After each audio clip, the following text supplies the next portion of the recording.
Welcome everyone, and thank you for joining us today for our Ask Me Anything event. I'm Jess Walzer with CIVIC, Manager of Programs and Membership, joined here today by our Executive Director, Kirsten Vermeulen, as well. We're excited to give you the opportunity to learn from and connect with these outstanding community and CSR leaders, who I'm sure you all will know already, but if you don't, you're going to get to know them a little bit better here today. Our hope for today's session is that we can make it as interactive as possible and really focus on the questions and ideas that you want to hear about from Adeeb and DJ. So after introducing them quickly, they'll each have time to share their stories and background, and then we're going to open up to the questions and comments and topics that you want to hear from. So please put your comments and questions in the chat as we go through here. And if you want to as well, we'd love to know what organization you're with. So if you could put that in the chat now too, just helps us make sure that we know who's here and we can really gear their questions and answers towards you all. So if you do 2 quick housekeeping notes, this will be recorded and shared out. If other resources are mentioned, I'll make sure to include those in it as well. And if you do have any technical difficulties, please chat me and I'll be happy to assist as best I can. I like to think I'm a Zoom expert, so hopefully I can help, but I don't know everything quite yet. But now it's my pleasure to welcome our new board chair, DJ Close, who is the Senior Manager of Village Giving for DaVita, and soon to be former board member Adeeb Khan, who's the Vice President of CSR for Delta Dental of Colorado, and also serves as the Executive Director for Delta Dental of Colorado's Foundation. So Adeeb, I know I said I'm gonna let you take it from here and share a little bit more about yourself. Sure. Hello, everybody. Thanks for joining the call today. I look forward to doing whatever I can to provide any information or insight. A little bit of background on me. I grew up in Wyoming, in a small rural town in Wyoming, and went to college originally with the idea that I was going to work in sports writing and sports journalism, and found out kind of through that process. I originally went to University of Wyoming, and then I transferred to University of Southern California, that it really didn't have the meaning for me in my life that I was looking for. And so I feel really lucky now, especially. I don't think a lot of people kind of take a deep dive into their purpose early in their careers, and that it proved to be really important for me. And so when I moved out to Denver right when I graduated, and I spent my career starting with the American Red Cross here in Denver, Colorado, and I worked there for about 5 years. And I served as a grant writer, and then I was running their health and safety and transportation program. From there, I went to Mile High United Way as the director of volunteerism. That's where I met DJ, and we started to do some work, especially in the early literacy space. We together launched a program called the Colorado Reading Corps, and I was there for about 5 years as well. And it was at my time at United Way I really kind of became passionate about corporate responsibility.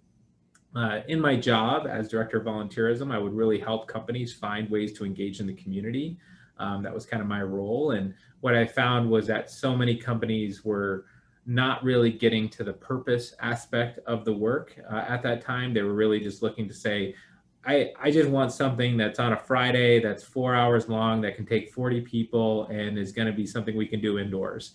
And that was the extent of what the depth of what a lot of companies I was working with. And so it made me very frustrated, because I knew there was more authentic ways to engage a company in community impact work. And so I got my MBA from the University of Denver at the time. I created a concentration in corporate responsibility. They did not have one at the time. And from soon after I graduated, I was able to take a position at TIAA as their director of corporate responsibility. I spent over 4 years there at a Fortune 100 company, and worked on diversity, equity, inclusion work, as well as our kind of community impact work across the Western United States. And then in January of 2020, I moved to my current position, which is at Delta Dental of Colorado, where I serve as 50% executive director of the Delta Dental of Colorado Foundation and 50% on the senior leadership team for the company as the vice president of corporate social responsibility. And so we've been really building our strategy, and we've launched a number of new initiatives. I'll focus on the corporate responsibility side, where we've got a 3-year goal to become a carbon neutral company. We've launched a new CSR campaign, which is essentially has monthly breakdowns in how we engage in the community. And we launched our Inclusion and Diversity Council this past year as well. So there's a lot of work happening, a lot of initiatives that we're focused on. But I'm excited to be here with DJ, and excited to answer any questions I can. So that's a little bit of my background. I'm also married. I've got 3 little kids, a 7, 5, and 2-year-old.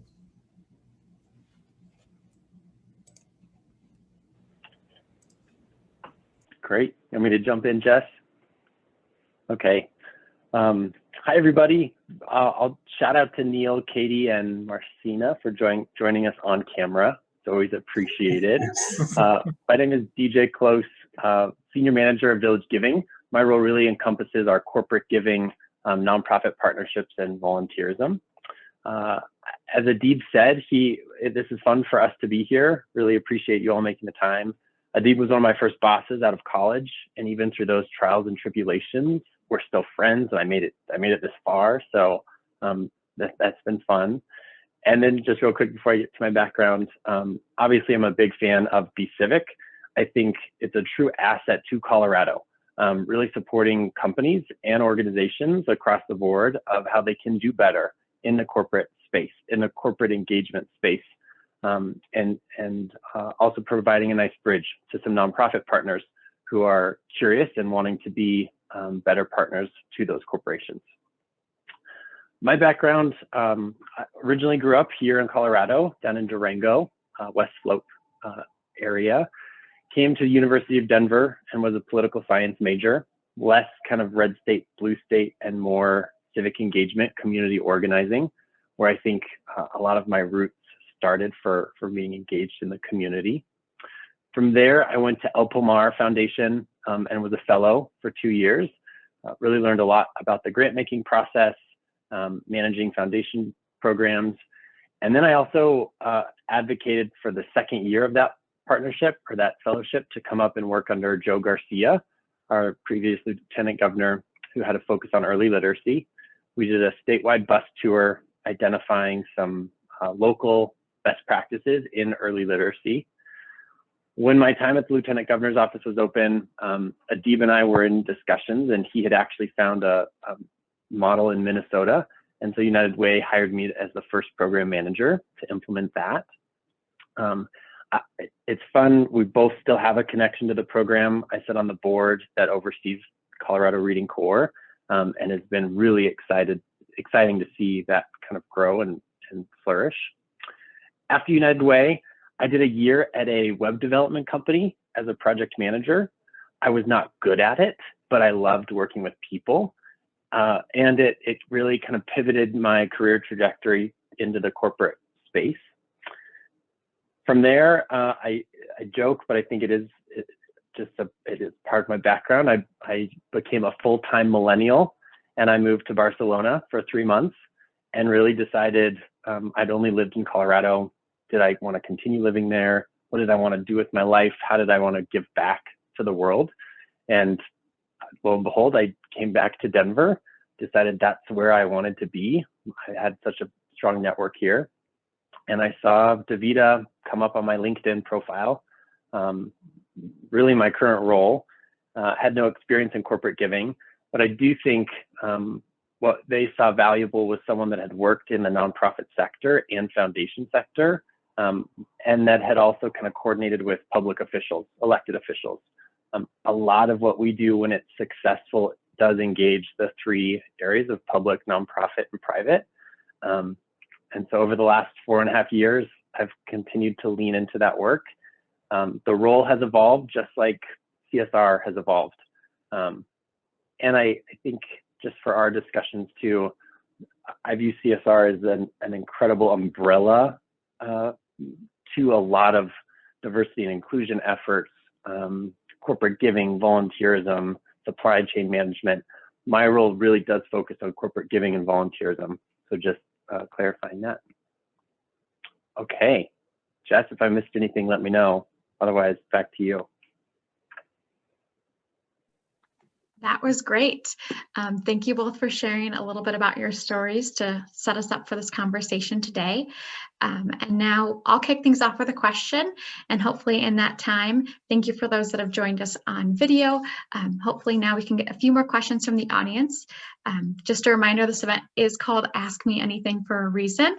So whatever questions you have for these professionals, from career advice to partnership tips and tricks, how they work together, what their career path has looked like, even if you want to dive deeper into it, to the future that they think Denver should look like. All questions and more for grabs today. But I would really love to hear, what are some of the current trends you're seeing in the CSR field? So, you both look like you're looking at each other, but I'm sure one of you will have an answer for us. So, Adeeb, you unmuted. Yeah, I mean, in terms of trends, I think there's obviously been a lot more focus and growth on corporate responsibility on the whole. I think everybody on this phone call probably is much more aware of corporate responsibility than they were in the past. I think, the pandemic raised kind of the people-focused component of companies and how they engage with the values of individuals who are struggling or facing obstacles. And so I think all of that just heightened the profile of corporate responsibility. I think over the last few years too, we've seen, one of the things I always look at and speak to is, the number of commercials, and specifically I look at it always on the Super Bowl, like how many commercials focused on corporate responsibility are coming out from companies. And that number has steadily grown year after year. So just from an overarching standpoint, the trend of corporate responsibility is moving into more growth, more focus, more strategy. I think obviously sustainability is becoming part of every company's kind of focus area. And sometimes that lives within corporate responsibility and sometimes that lives elsewhere within operations. But ultimately, one of the reasons we use to justify our investment into sustainable practice was on the fact that how many other companies are creating sustainable practices and green initiatives. And as a kind of a B2B part of our business, we want to work with companies and we want to share the values that they share as well. I think obviously inclusion and diversity is something that has gained a ton of notoriety and just awareness, and companies just talking about social change and issues much more than they have in the past. And that's a very complex minefield for a lot of companies, just being able to navigate how you can take stances on social issues in a meaningful way that's really about creating change, but to not alienate your customers or your workforce. And to do that, it's really challenging, but I think it's not going away. And so that's going to be something that as CSR professionals, we have to be able to figure out how to navigate. And inclusion and diversity as a whole, again, that's existing in very different places in companies. Ultimately, I think I view it as part of corporate responsibility. And so, but, it'll exist in human resources, it'll exist in other parts of a company, as does CSR. But I think that is part of the skill set that CSR professionals need to be able to bring, is to be able to speak on issues of equity, of inclusivity, of diversity, to be able to understand the history of our communities as it pertains to those issues, and to be able to navigate some of these kind of more social issues, and even then into the policy space now when it comes to social issues as well as part of it. So I feel like all of that is emerging and continuing to grow. I would completely agree. I think the add-on for me would be an increase in transparency of businesses and what their corporate social responsibility goals are. I think a lot of companies are making more public statements of what their hours of volunteerism goals are, what their, for us, some health equity and ESG, environmental, social, and governance goals are.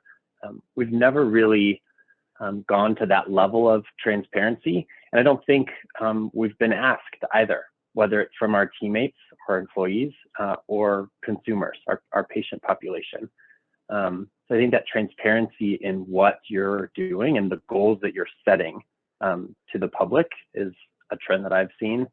And then I think also agreeing with Adeeb, corporate social responsibility, I think, is being viewed as a much more respected strategy to address an issue happening in the organization or a communication or social issue. I think we have almost kind of been hidden previously and really focused on maybe writing a check or inspiring teammates to go out and give and volunteer. And now we're included in a lot more cross-functional team discussions, whether it's gender equity or pay increases for the organization, weighing in on what external and internal communications could look like. And that's exciting. I think that is the leader and C-suite recognizing CSR is moving from a nice to have to a requirement to fulfill the mission of the organization.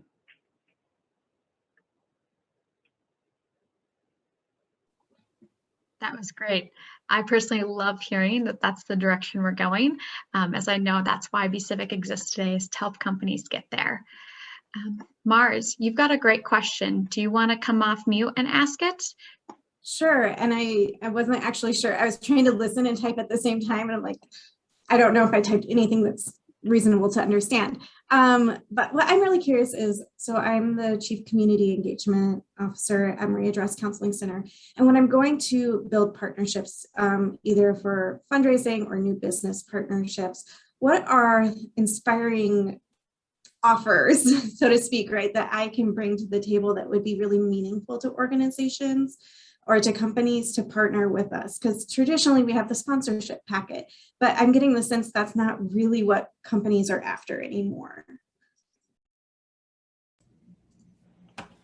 Yeah, I think, you know, it's tricky. I think it all starts with impact, at least in the way we look at it. It's about how can we create the most impact as possible, and do it in a way that engages our team members, and that also engages us as a brand to help create that impact. And, you know, I think we're not looking for transactions. I think your question too is, you know, the marketing component of it.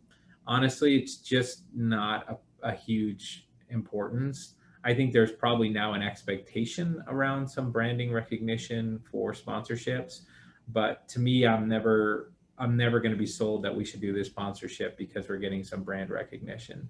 I would rather look for authentic and meaningful engagement that's aligned with our people, what they want to do, as well as what we want as a company want to do. And it's all about being able to connect our people with your mission and making sure that that mission is aligned with our company and our values that you have as a nonprofit as well. So if there's a mission alignment that makes sense, then how can our people be part of your mission in a meaningful way that they feel it and that they appreciate the company that they're partnering with for creating this kind of engagement? I think ultimately those are really important. And if it's not involving team member engagement, I think it has to go to that kind of deeper, you know, understanding of the nature of the company and what they're trying to achieve. And for every company, it's going to be different, unfortunately, and there's going to be no one size fits all. You know, I'll take sponsorship packets, and I'm always looking for what's not on the packet, so that I can understand maybe there's a better sponsorship opportunity that exists that we can explore. I just got off the phone right before I jumped on this call with National Philanthropy Day. They had sent us a sponsorship packet and I didn't like what they had sent. And so I asked some questions about some other opportunities, and they're going to get back to us on it. But I think those are more, at least from my perspective, what we're trying to look for.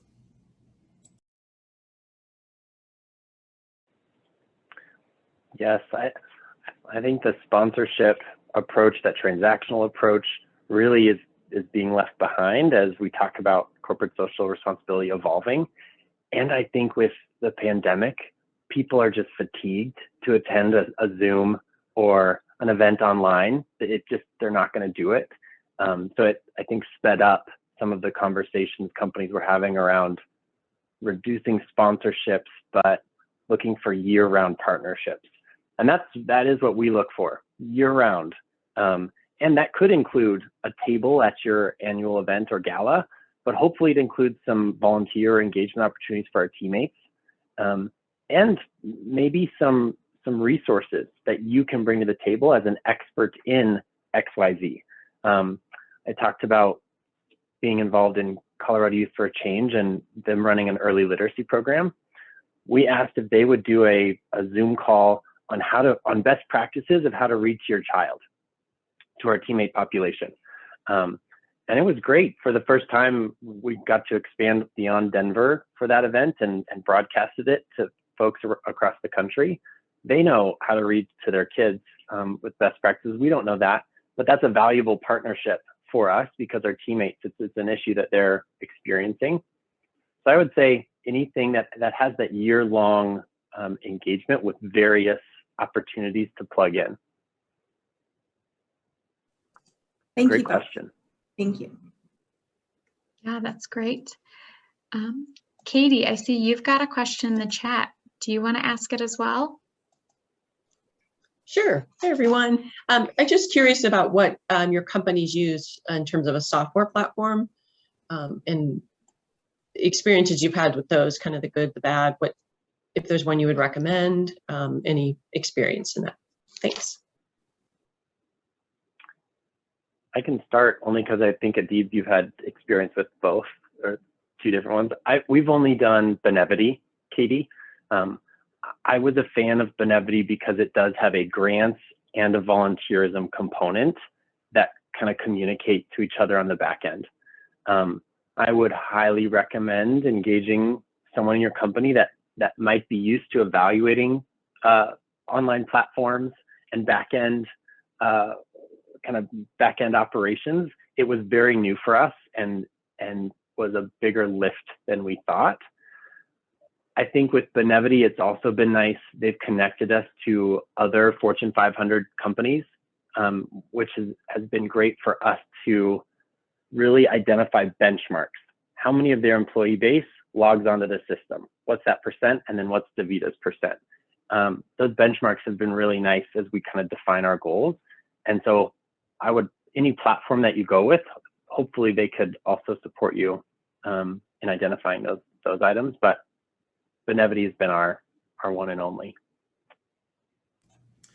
Yeah, we use Your Cause. I used it when I was at TIAA, and it kind of checked all the boxes of what we needed, and it was about half the price of Benevity.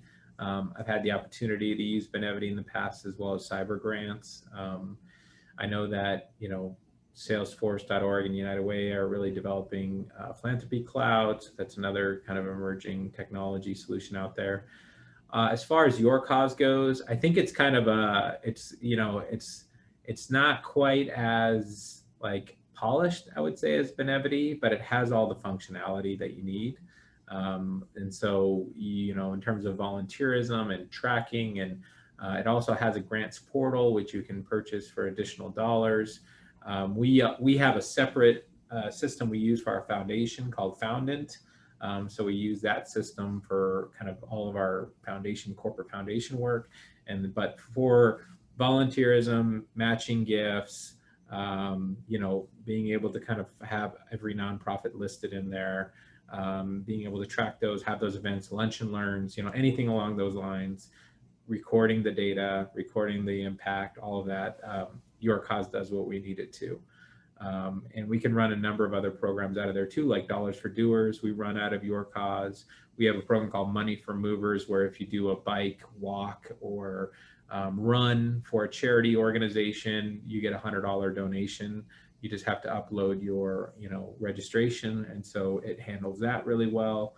And so I feel like it does everything we need it to. I will say, however, their customer service was an issue when we were at TIAA in terms of turnaround, and it's also been an issue now here at Delta Dental. So when we do run into problems, getting those resolved has been a lot more time consuming than it needs to be. So that's probably part of what you pay for there. And Katie, I think something we didn't do was just get really clear on the core requirements and what we were going to use the platform for. We kind of had an idea and we were willing to venture in and explore. But I think you're likely going to have a couple systems that'll all do what you want. But if you really know how you want to use it in 1 year and 5 years, I think that'll be helpful in the decision. Great, thank you so much. That is great to hear those thoughts.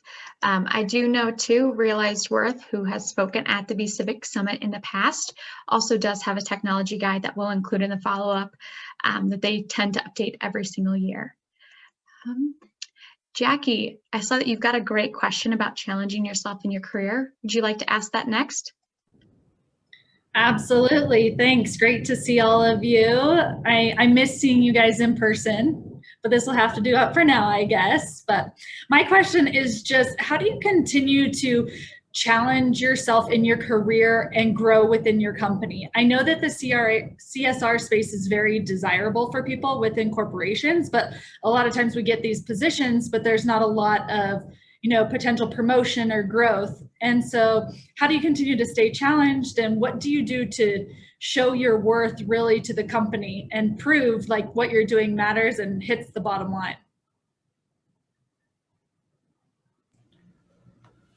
I mean, in terms of staying challenged, part of me transitioning from TIA to taking this job at Delta Dental was exactly for that. We were very much in a phase of kind of we've organized. We didn't have a ton of organized volunteerism or anything before I started. We had created this great program. We had tons of events, tons of engagement.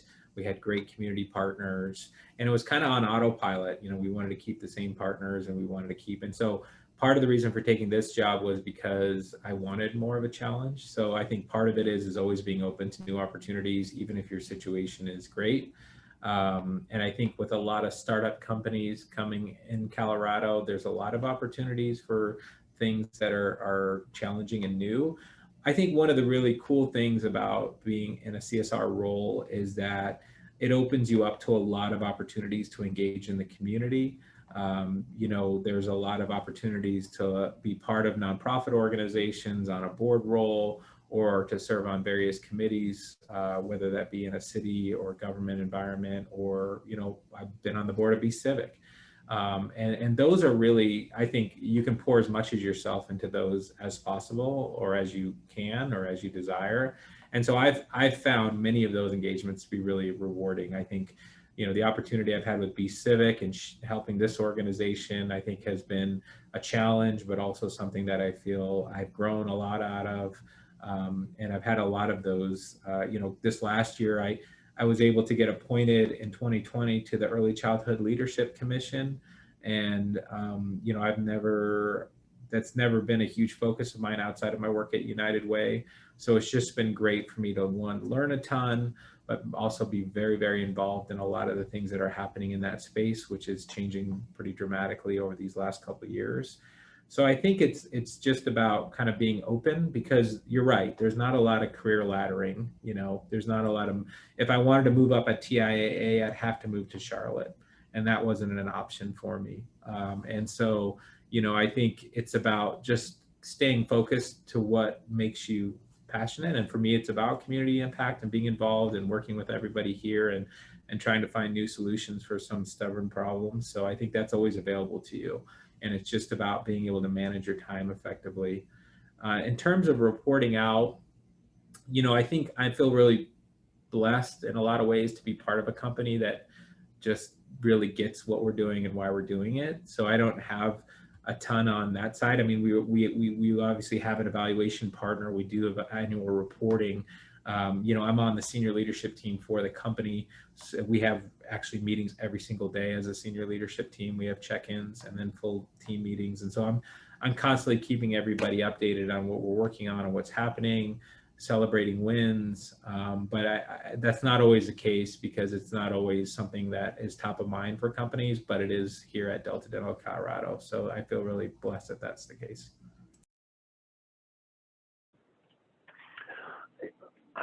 I've not had a lack of challenges in my role. There seems to be always something coming up. And I think there's probably a cheesy statement here, Jackie, of being on this call, engaging in CIVIC. I can't tell you the number of conversations we'll have at a happy hour or something where you hear an idea and you get that curiosity to wonder, hey, could this work back in my company? I think the other unique part about these roles is you are often, well, like anything else, your number one advocate. And your leader might not understand the work that you are doing every day or the value that it's bringing to the company. I spend a lot of time educating my boss and other corporate leaders on why we should be making public volunteerism goals, why we can partner with well, here's an example that took me 4 years to learn. Part of going into dialysis, oftentimes you crash into it. You're unaware of the condition. And so DaVita has a program called Kidney Smart, which educates you about your diet, your hemoglobin levels, kind of hopefully ways to not have you crash into it. 95% of the people that take that Kidney Smart class are referred by a doctor. You can imagine that when you hear that most people crash into dialysis, but then to go into our program, you're referred by a doctor, we miss a huge swath of people, often where we see disproportionate communities of color falling into that bucket. And so we partnered with the American Diabetes Association this past year, who have strong networks in communities of color. Diabetes is the #1 cause of kidney disease. And through some of their trusted communication networks, we were able to get out to this new swath of folks that now are signing up for our Kidney Smart class. DaVita doesn't have those relationships in the community per se. We have them with the doctor, the nephrologist. And so really kind of trying to sit in on some of your core business strategy meetings to learn what priorities are and come to it with your lens of a community partnership. I think you oftentimes have to pitch how you will bring value and what your role could be. I've rarely seen it happen in the organization where they say, you are doing such great work, we want to make your role more public and give you a promotion. No, you got to fight for each of those kind of steps, which has been only my experience. Did that help, Jackie? Can you follow up? Yes, thank you. And I'm lucky to work for one of those companies that believes it's just one of the things that we do and it's important. So I feel lucky in that way. But I think that from the perspective of you're kind of always pitching yourself and what you're doing, and you have to fight for yourself and advocate on your own behalf. I think that's just a reminder that's good for me. So thank you. It is almost a kind of a blessing and a curse if the culture of the company believes that, well, we should just do this because it's the right thing to do. I think that only gets you so far. If you can connect it to a true business goal and stay true to some of your volunteerism, giving, community engagement, I think that really elevates the value of your role. And I think that's what distinguishes a good CSR person from a great CSR person, is you really have to understand the fundamentals of the business, and you have to understand how the work you're doing is driving business. And I think that's the challenge of this work.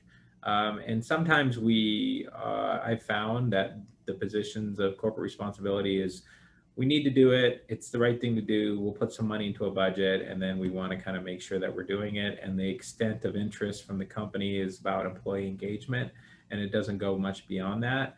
And I found that when I was at TIAA, we're a big Fortune 100 company, with over $1 trillion in assets.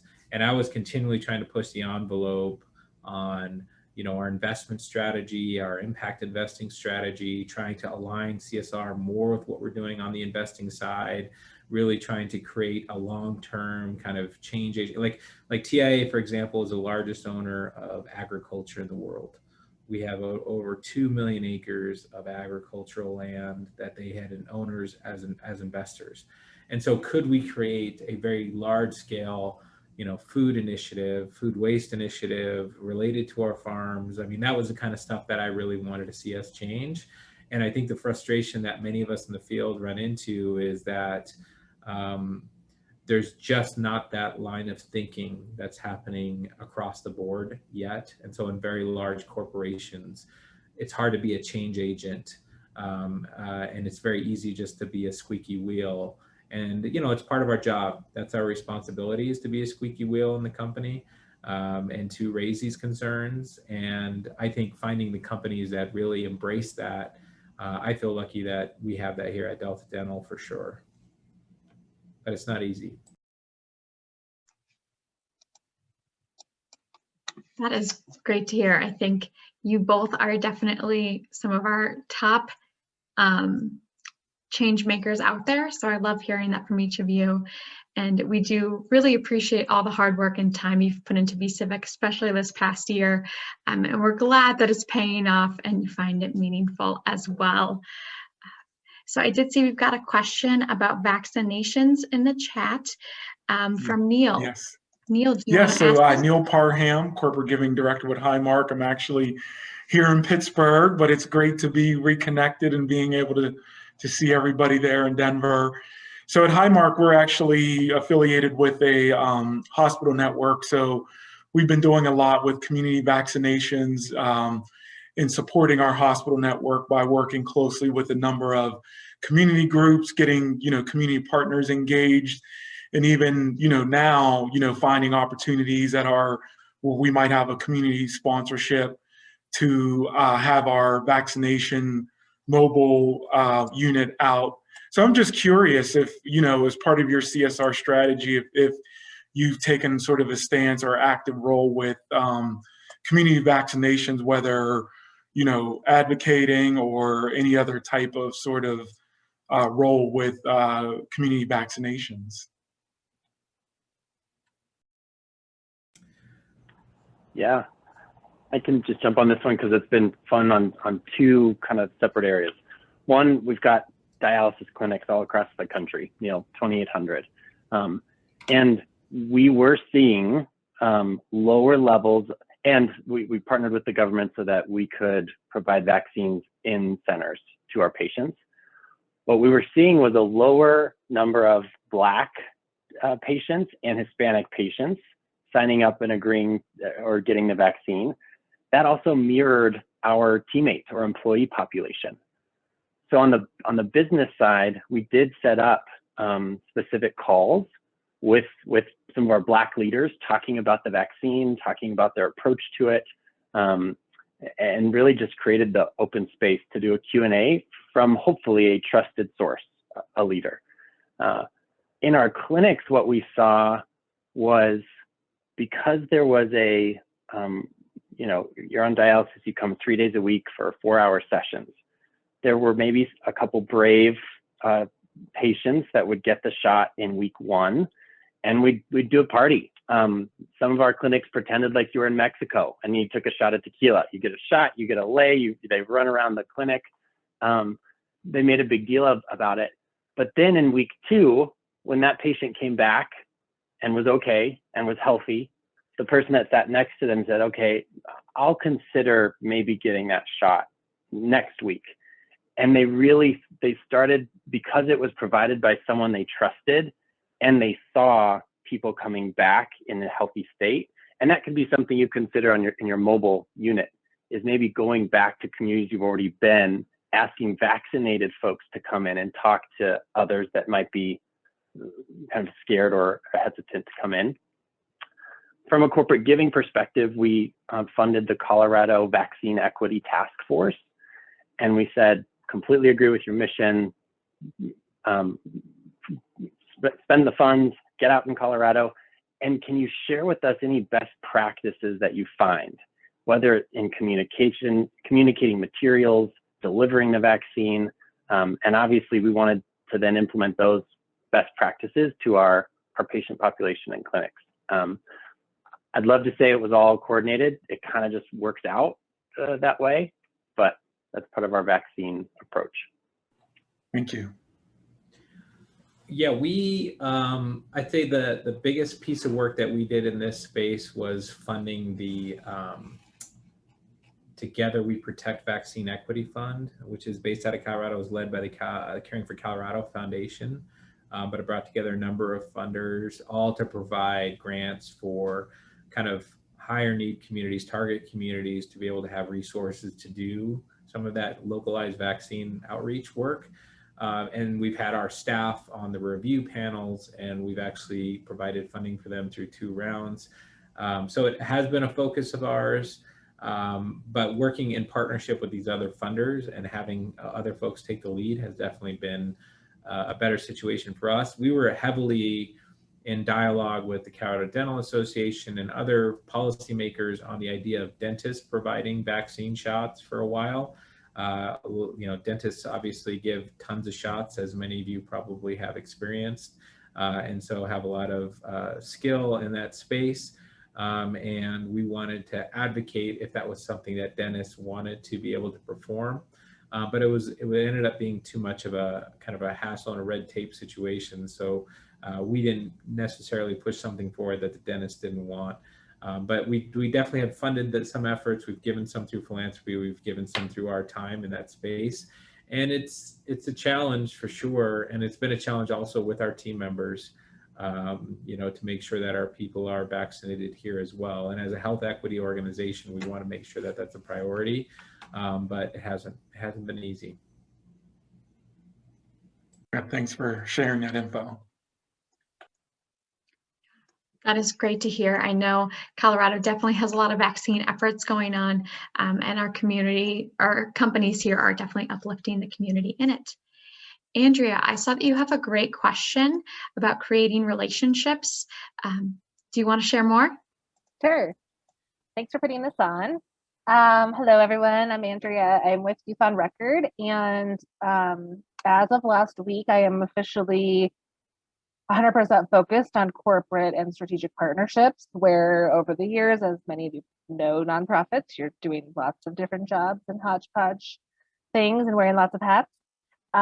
So as we are continuing to grow, we're building this team, which I'm super excited about. But my background has primarily been in event sponsorship, community giving, not so much straight corporate gifts. And our board is also growing in this area. So we're kind of growing together, which is great. But yeah, what advice would you have?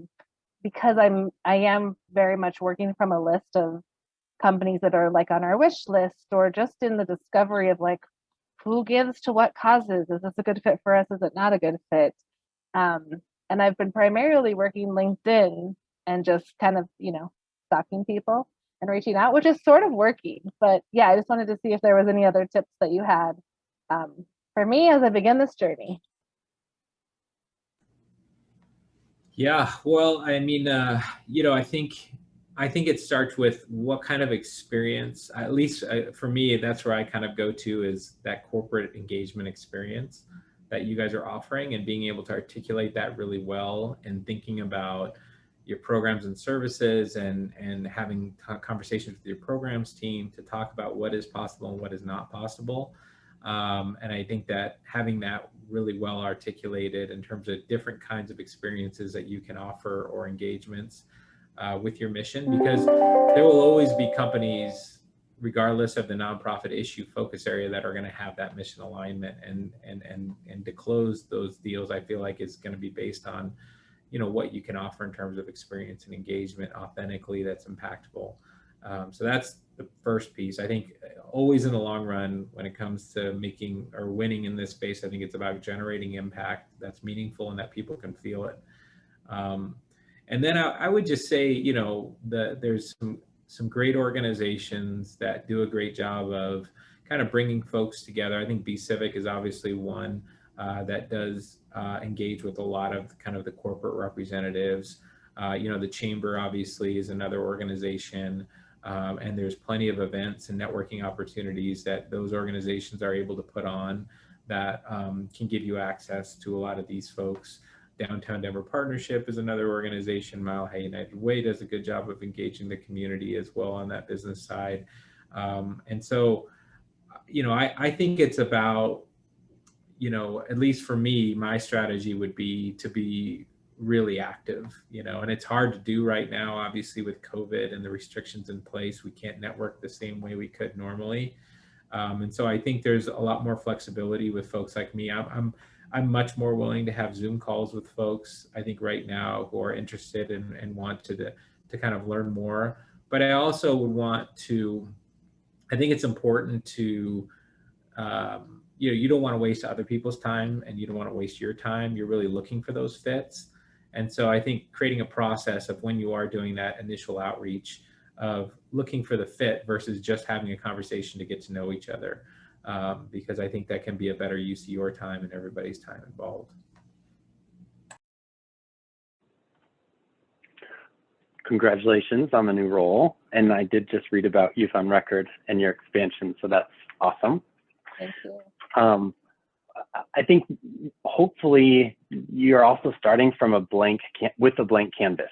You might not have some sacred cows or some relationships or corporate partners that have maybe been hard to work with or steered you in a different direction. So I only say that because I think there's some positive approach to starting from scratch here.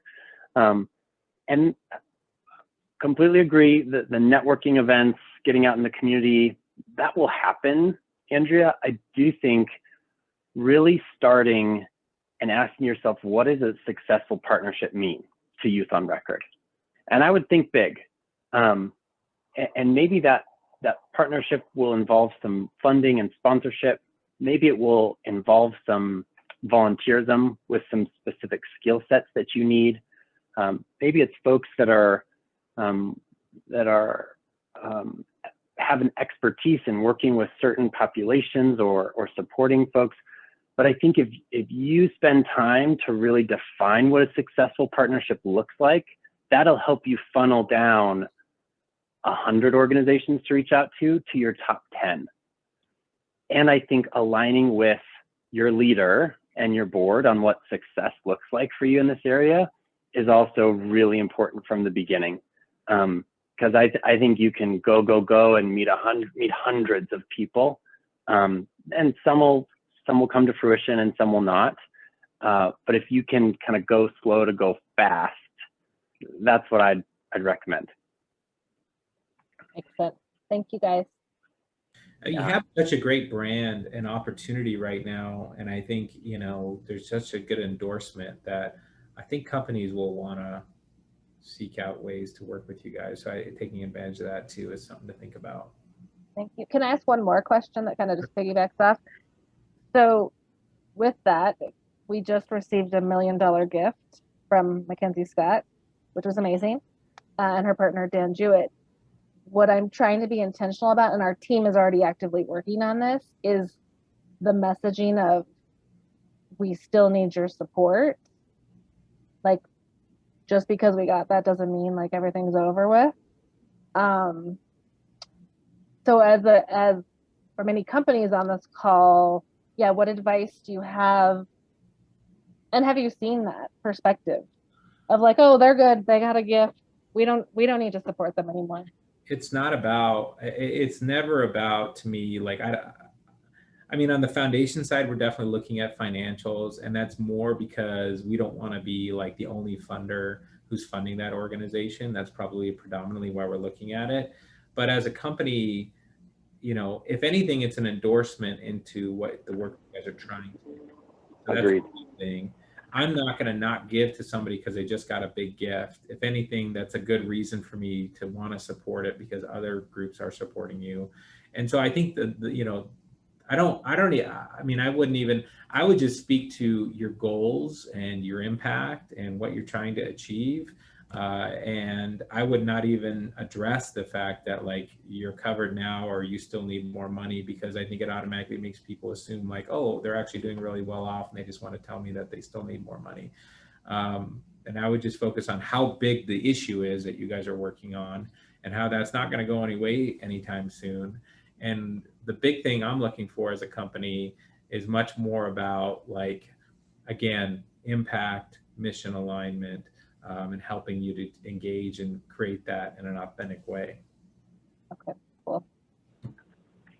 I think people like to be a part of energy and something exciting, Andrea, and you have that for you. I would agree with Adeeb. We don't look at kind of the sponsorship dollars an organization is funding. We like to see other funder diversity so that we're not the only one. But yeah, tell me what your plans are with the $1 million, and then tell me what you do with another $1 million. Perfect. I can do that. The problem's not going to be solved from $1 million. Right. And if it was, then you'd be out of the job, and terrific. But no, you need a lot more money than that. Yep. So you still have plenty to talk about. Okay, cool. Thank you. Yeah. All right, well, we've got time for one last question. I did love hearing that one, and I look forward to hearing what you can do with the next $1 million. But Kirsten, I'll pass it over to you. Well, I do have a question in the chat, but since we're closing in on the end of our time together, and first, just while I have the mic, thank you both for your generosity and candor. I love seeing the exchange. It's almost like office hours with two of the brightest and most impactful leaders in our community. So thank you on behalf of CIVIC. I thought to pass the mic to you for these final moments, share something you're most proud of that you've accomplished in spite of it all in 2020. Certainly we follow your companies closely, but just want to give you the last opportunity to share a piece of impact for you that you're particularly proud of from this last year.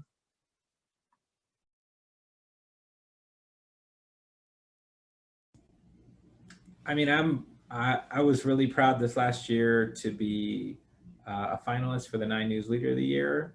And I think that was a reflection on what we did as a team in 2020, which was pivot entirely.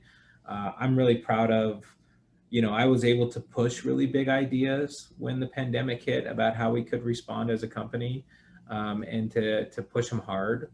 And being brand new to the company and working with a new senior team, it wasn't easy. But we ended up, putting forth a $30 million relief package as a result of COVID. And it was dynamic. It included, low interest loans, which we actually just this past month we did a year of kind of no payments on those, but we just got, that money coming back to us now as part of our impact investing opportunity. So really launching our impact investments, creating a $2 million fund for COVID relief to local communities around the state of Colorado, giving our team members emergency assistance funding as they needed it, being able to do about $3 million to our providers to get PPE, and then giving back $16 million to our companies who couldn't go to the dentist for 2 months because it was closed down. And almost every other insurance company out there pocketed those dollars and used those dollars to get more new business at the end of the year as incentives. We gave that money back to our companies, and it felt like all of those things were the right thing to do, and that's part of our value and our mission. And to be able to live by it, and to be able to embrace it, and to see kind of the fruits of that, where you have a lot of our companies who really appreciated that and saw that as a huge difference and a differentiation of who we were. It really speaks to the power of CSR and the power of our team to be flexible and to adapt. And, to get recognition for it personally is great, but I think it's just a reflection on what we did as a team. And so we worked really hard last year to try and do as much as possible for impact, and I'm really proud of what we achieved.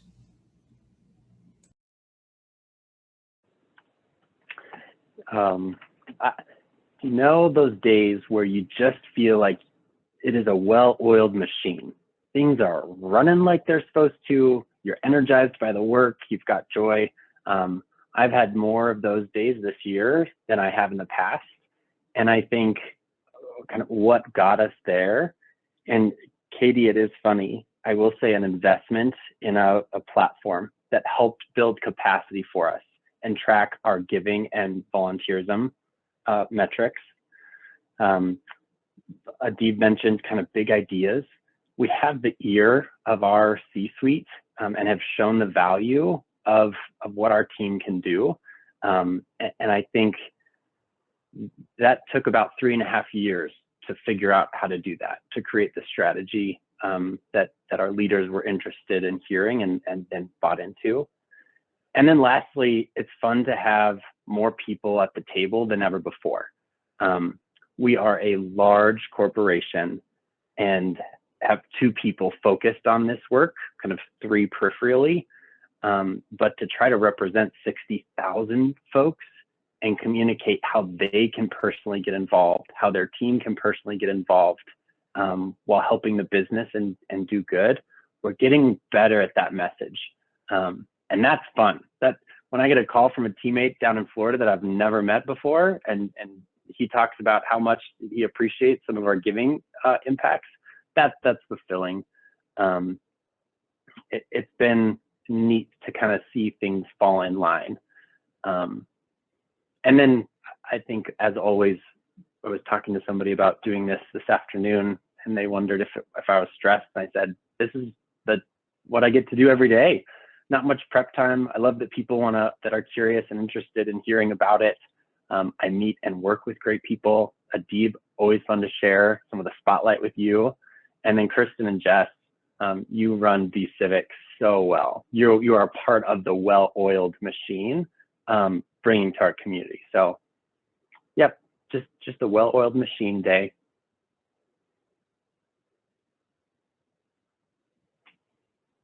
Well, we hope you have even more well-oiled machine days in this coming year. And especially as our upcoming board chair, we're so excited to have you part of it. Just want to say another quick thank you, DJ and Adeeb. This truly is such a fun event for us to put on, as well as we get to learn so much about you and get to hear all of your amazing wisdom as well. So thank you for sharing it. And we'll look forward to having you back here again in the future and learning more about those accomplishments. But we'll continue to share them far and wide in the meantime. Thank you to everyone for joining us today and sharing your time with us and asking some incredible questions. We are so grateful for you to ask those questions and to be able to get you the answers you're looking for. Like we mentioned, we'll share the recording and some resources in the upcoming events and a follow-up email to come. And just a few quick reminders and we'll get you out of here. The Civic 50 Colorado survey is live through September 1st. And this is for companies with 15 plus employees who are looking to benchmark their CSR programs. To help with the insights and things you need to know, next Friday, July 16th, we're hosting a webinar with CSR Solutions of Colorado, and we'd encourage you to join for this 45-minute session. And then on July 29th, we'll have our next peer roundtable with Brownstein Hyatt Barber Schreck. And then a few more things to put on your horizon. We'll have another Ask Me Anything, a discussion on disaster response planning, some information and insights from brands that are taking a stand. And then, of course, the BCIVIC Summit will be announced soon, and we'll be excited to see each of you there, if not in person, online in an event coming soon. So thank you all again for joining us. Take care and have a fabulous day. Thanks, everybody. Thanks, everyone. Bye.